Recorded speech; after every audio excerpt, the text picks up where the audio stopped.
In the years before Joseph Stalin became the supreme ruler of the Soviet Union, long before he commanded armies or signed death orders from behind Kremlin walls, he moved in the shadows of the Russian Empire, quiet, calculating, and dangerously unpredictable. But even in those early underground years, there was one man who stood by his side as fiercely as a soldier, as blindly as a disciple, and as loyally as a brother. A man named Simon Ter-Petrosian, better known by the name that echoed through the revolutionary underworld like a legend.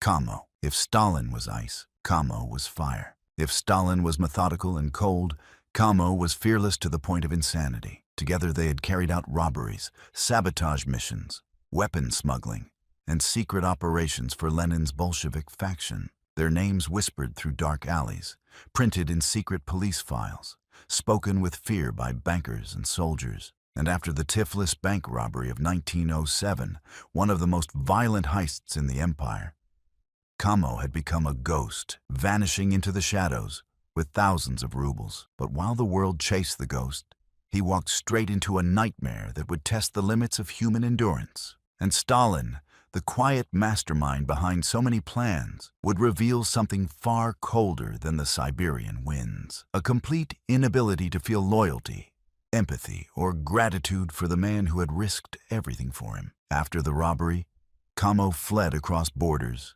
moving through villages, forests, and towns, carrying forged papers that Stalin had helped arrange. But the Tsar's police, the Okhrana, were desperate, furious, and determined to capture someone, anyone, connected to the explosion of violence in Tiflis. Kamo was eventually caught in Germany, where his forged documents failed him. He was arrested, interrogated, and soon identified as the infamous revolutionary tied to Lenin's Bolshevik faction. The Germans prepared to extradite him to Russia, where torture and execution were guaranteed. But Kamo was not an ordinary man. He was not like the other revolutionaries who broke under pressure or tried to reason with their captors. Instead, he did something that almost defied logic. He pretended to be insane, and not casually insane, not mildly unwell, but fully, violently, convincingly mad.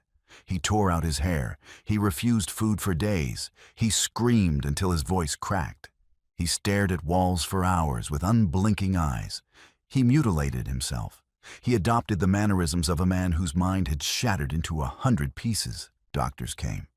Psychologists examined him. German officials debated. Russian police demanded extradition. And all the while, Kamo maintained a level of performance so flawless, so deeply committed, that even trained medical professionals disagreed on whether he was faking or truly lost in madness. He was locked in an asylum in Germany, an asylum filled with real patients, real suffering, real madness. Imagine that. A brilliant, cunning revolutionary placed among the mentally ill, forced to simulate insanity so convincingly that he fooled not only the doctors, but the patients themselves. And he did it for months. He refused treatment. He refused to speak. He refused to acknowledge anyone. The nurses whispered that he was dangerous, unpredictable, unreachable. The doctors debated whether he was a criminal genius or a tragic soul broken by life. But what Kamo didn't know, what would cut deepest if he ever learned it, was that while he was enduring this nightmare, while he risked his mind and body to protect the Bolsheviks, while he clung to survival by sheer force of will, Stalin was already drifting away from him.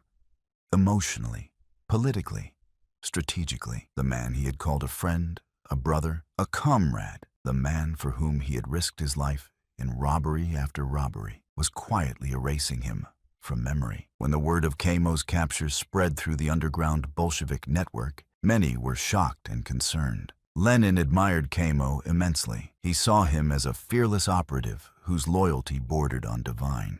Others wept at the thought of their comrade trapped in an asylum, tortured, starved, pretending to be mad to survive. But Stalin offered almost nothing. No letters, no emotional reaction, no sympathy. He did not attempt to rescue him. He did not campaign for his release.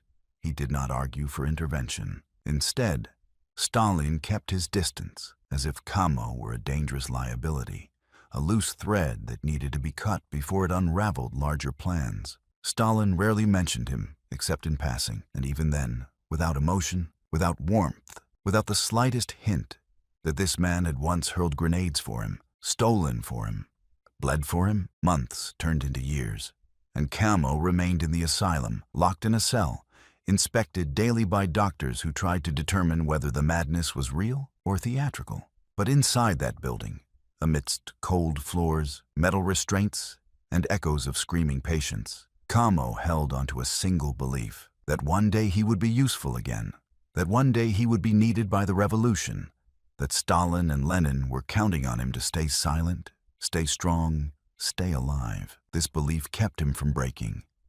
This belief kept him from slipping into real madness. This belief kept him fighting. Finally, after years of debate, confusion, and bureaucratic struggle, Kamo escaped, or rather, he orchestrated a brilliant escape so daring that it became a legend among future revolutionaries. With stolen keys, disguised uniforms, and a carefully timed plan, he walked out of the asylum's gates as calmly as a visitor, leaving after a routine inspection. He vanished into the world again, slipping across borders, returning eventually to Russia in secret, ready to rejoin the fight. But when he returned to the Bolsheviks, he discovered something chilling. He discovered that the revolutionary movement had changed, the politics had shifted, the internal power struggles had evolved. And Stalin, his friend, his partner in crime, the man whose plans he had risked everything to protect, was nowhere near as welcoming as he had imagined. Stalin greeted him not with joy, not with relief, not with gratitude, but with a coldness so sharp it could freeze the soul. Some say Stalin barely acknowledged him. Others say Stalin offered a handshake with empty eyes. What is certain is this: Stalin showed no interest in celebrating Kamo's survival, no interest in acknowledging the sacrifice, no interest in thanking him for keeping silent, enduring torture, risking insanity. Kamo had expected warmth. He expected brotherhood. Instead, he received calculated indifference. And nothing is deadlier to a loyal heart than discovering it beats alone. When Kamo was arrested again, not long after his return, Stalin again did nothing. He made no effort to protect him. He wrote no letters. He offered no support. Lenin praised Kamo's bravery, calling him a legendary figure of the revolution. Stalin remained silent.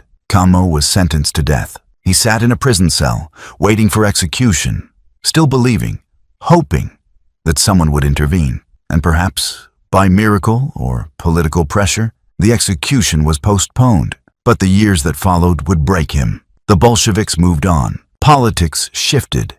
New leaders emerged. Stalin maneuvered quietly through the party ranks, building alliances, cutting rivals, preparing himself for the future. And Kamo? He faded into the background like a ghost. He fought in later revolutionary activities, but something had changed. His spirit was damaged. His loyalty, once burning like a furnace, was now a quiet flame. He had glimpsed Stalin's true nature, and it left a scar deeper than any torture wound. And when the revolution finally succeeded, when the Bolsheviks seized power, when Stalin became a rising star in the new government, Kamo hoped that perhaps, finally, he would be acknowledged, recognized, remembered. But Stalin gave him nothing. Not praise, not honor, not gratitude. Kamo became a footnote, a man whose sacrifices were too embarrassing, too inconvenient, too revealing of Stalin's past reliance on violent crime.